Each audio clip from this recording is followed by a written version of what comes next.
Quando a gente fala de anime, uma coisa é certa. Sempre tem aquele personagem que é tão poderoso que a gente fica na curiosidade de saber quem é o mais poderoso daquele universo. Então hoje eu separei uma lista de personagens mais poderosos de cada anime. Shumatsu no Valkyrie. O conceito desse anime é simples. A humanidade enfrenta deuses num duelo mortal pra decidir o futuro do mundo. E logo na segunda luta aparece um personagem muito poderoso. E eu tô falando do Zeus, que é o chefe do panteão grego. E ele também é líder do conselho dos deuses. E ele não é só um personagem qualquer, ele é a representação de toda a força divina. Zeus é muito mais do que pai dos deuses. Ele é o governante do céu e responsável por manter o equilíbrio entre as divindades. Lá no mangá ele é representado como um velho de aparência frágil. Mas cara, não se deixe enganar pela aparência dele. Ele não precisa de arma pra lutar, ele usa só o corpo dele e a habilidade física. E só isso já é o suficiente pra colocar ele como o mais poderoso. A maior prova de força do Zeus foi na vitória dele contra o Cronos, que é o mais poderoso dos titãs. Essa conquista não foi só um marco mitológico, mas também uma declaração que Zeus é a força divina. Ele é capaz de parar ataques simultâneos de deuses, tipo de Shiva, Hércules, Ares. E cara, ele faz isso como se fosse tudo uma brincadeira. E se a força dele já é impressionante, a velocidade dele é uma coisa fora de comum. Mesmo usando aquela forma musculosa gigante, Zeus pode se movimentar a 0,1 segundo. Só isso já é impressionante, mas ele consegue multiplicar essa velocidade dos golpes e acaba criando uma tempestade de golpe impossível de acompanhar. Agora o golpe que define Zeus é o lendário soco dele que ultrapassa o tempo. Quando ele reúne toda a força e emoção, ele lança um ataque tão rápido que o tempo parece parar. E cara, além de poderoso, ele é muito resistente, tanto que ele foi capaz de sobreviver ao Big Bang. E ele ainda disse que isso tudo foi um grande espetáculo. A forma mais poderosa dele é a forma Adamas. Nessa transformação, Zeus comprime todos os seus músculos e assim a carne dele fica indestrutível. E ele ainda concentra o poder divino em cada movimento.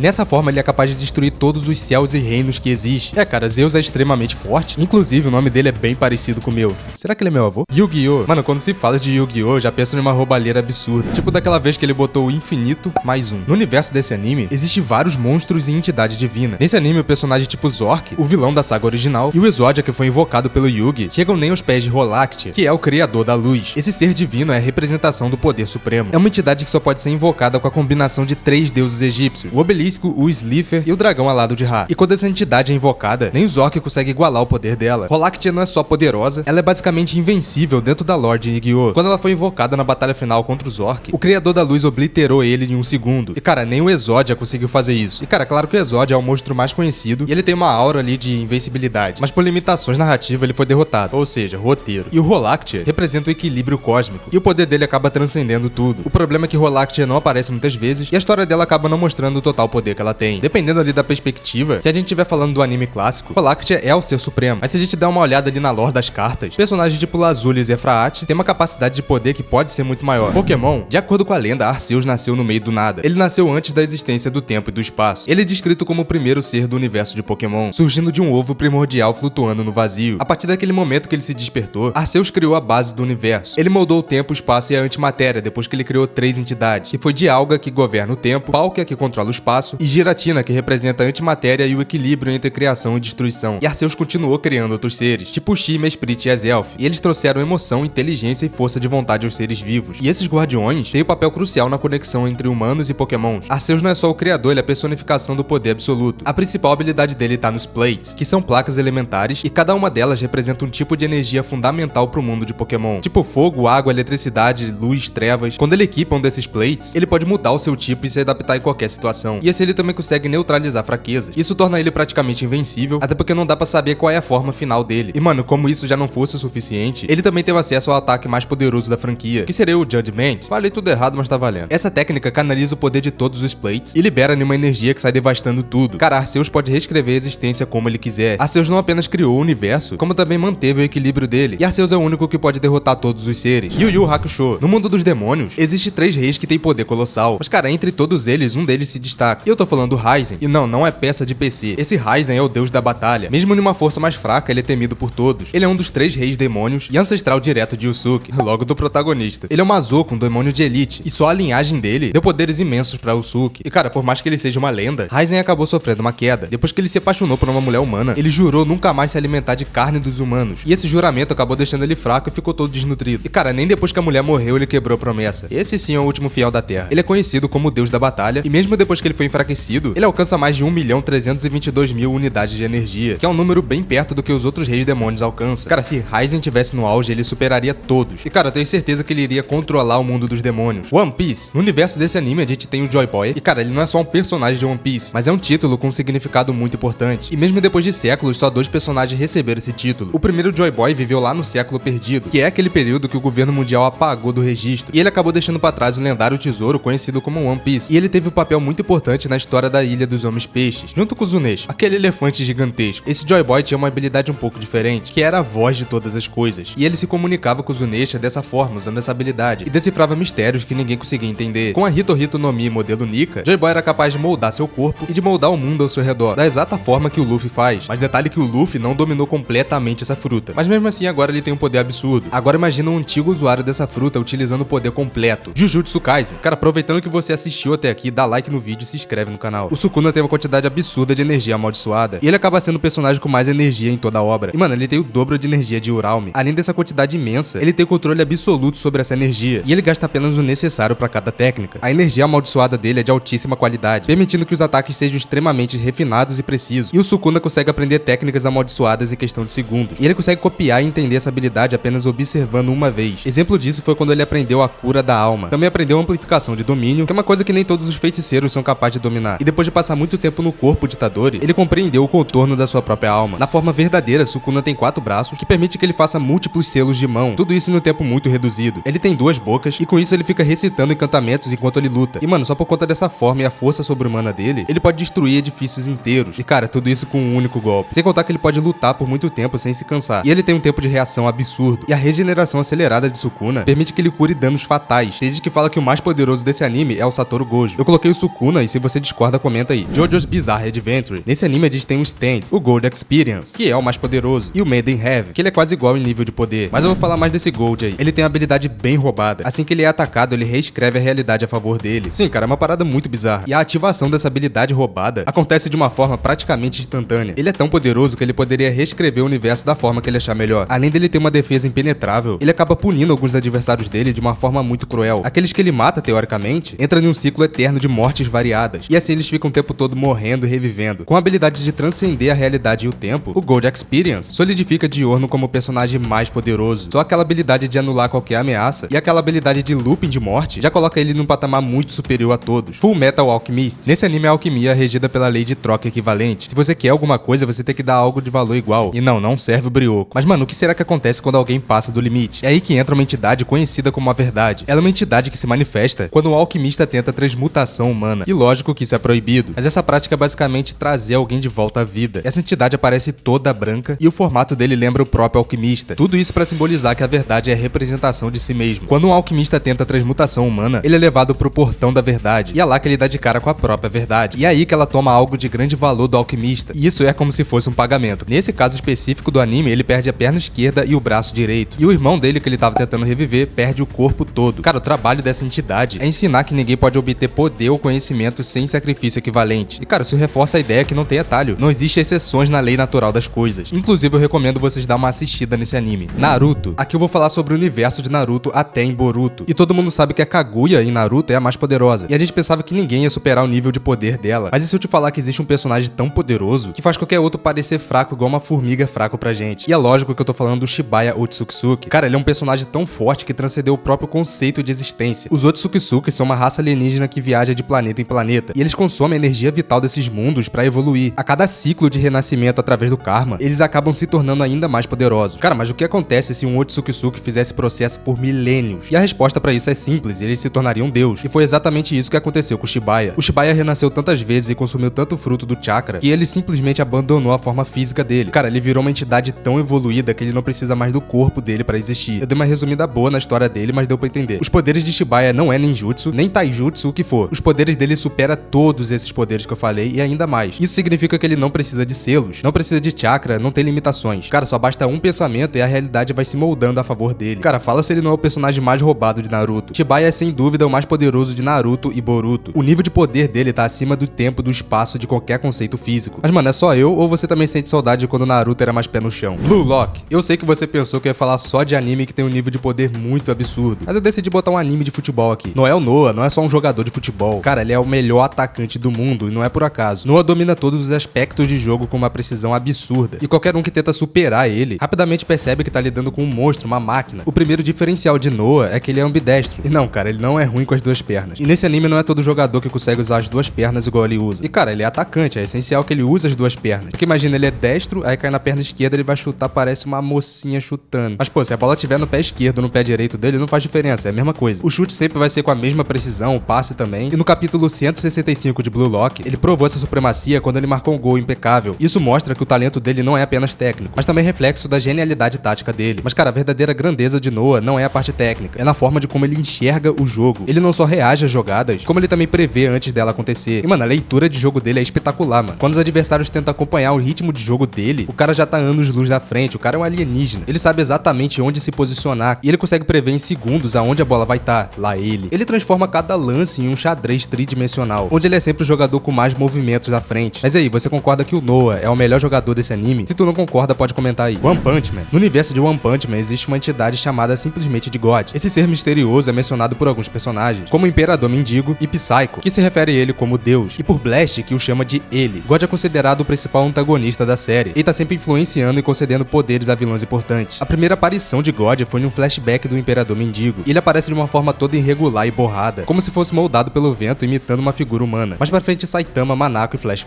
acabam entrando em contato com um cubo negro desconhecido, e depois de dar uma espiada através de um buraco na parede, eles avistam God de uma forma gigantesca, mas ele estava em posição fetal. Em outra ocasião, God aparece pro Imperador Mendigo, mas dessa vez ele aparece com uma ilusão na lua, e cara, foi uma aparição assustadora. Ele tava cheio de ossos, carnes, mas tava sem rosto. Mais tarde ele tenta se passar por Blast pra enganar Tatsumaki, mas rapidamente ele é desmascarado, e antes dele desaparecer, o rosto dele fica totalmente desfigurado. God é responsável por conceder poderes ao Imperador Mendigo. Mano, aparentemente ele vê a humanidade como um vírus no planeta, e ele acredita que sem os humanos tudo seria perfeito. E cara, eu acho que todo mundo concorda com isso. Ele também gosta de testar pessoas pra ver se são dignas do poder dele. Ele utiliza um cubo negro misterioso, e quando alguém toca nesse cubo negro, a pessoa se torna capaz de ouvir a voz de God. E ele afirma que se a pessoa não for digna, ela será confiscada. Isso quer dizer que ela vai de arrasta pra cima, vai de Vasco. Mano, a gente sabe pouco sobre God, mas dá pra ver que ele possui um poder imenso, e o poder dele é claramente divino. Dragon Ball. Desde os primórdios do universo de Dragon Ball, a gente foi apresentado a seres divinos, tipo algumas entidades cósmicas e deuses da destruição. Mas cara, tem um ser que é muito mais poderoso que todos eles, e ele é capaz de criar os próprios universos. E cara, eu tô falando do Super Majin Raimons, que é uma entidade enigmática que pode ser a verdadeira origem de tudo. E mano, muito antes dos eventos que a gente conhece, o Rei Supremo dos Demônios queria expandir o seu domínio, e pra isso ele ordenou que Raimons criasse universos. E foi exatamente isso que ele fez. Ele não só criou os universos, mas também escolheu os seres que vão monitorá-lo, tipo os Kaioshins. Mas a grande pergunta é, qual é a relação do Raimons com o Zeno? Ele é o rei de tudo? É certo que os dois se parecem muito. A diferença é que o Raimons aparenta ser muito mais velho. E eu fico pensando, cara, será que Zeno é um descendente direto dele? Ou será que ele foi rejuvenescido por um propósito muito específico? Ou talvez o Zeno pode ser apenas um governante do mundo exterior? Mano, o que a gente sabe é que ele criou os universos. Cara, o Super Majin Raimons não é apenas um personagem poderoso. Ele pode ser a peça-chave pra desvendar os mistérios do universo de Dragon Ball. E agora fica aquela pergunta, né? Será que o Raimons é o verdadeiro ser supremo? Ou será que tem outro ser acima dele? Esse é o verdadeiro mistério da semana. Aproveita e deixe sua opinião sobre isso nos comentários.